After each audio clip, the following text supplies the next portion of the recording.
है एगो बीजा भार कंवरिया बाबा यहाँ जल लेके जाता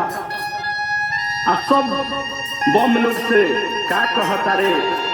बड़ा बढ़िया दिन बा आ बड़ा सुहावन लागता कि हमनी झूमत नाचत गावत बाबा यहाँ जाके हाजिरी लगावे के बाद वही में से एगो भक्त का कहता रे और कैसे कहता रे चढ़ते सवनवा बाबा हो रे बाबा लेके गंगा जलावा रे बाबा दया करी धैनी डगरिया देवा घर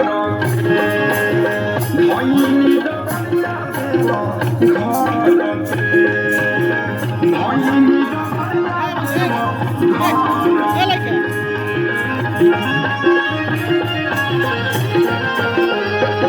ऊपर के घमवा नीचवा के गोरिया दया करी सुखावा के हाल पे धैनी डगरिया देवा घर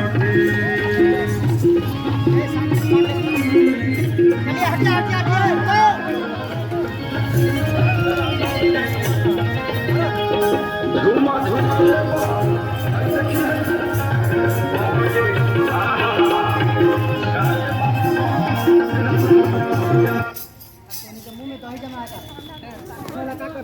बोलो बोलो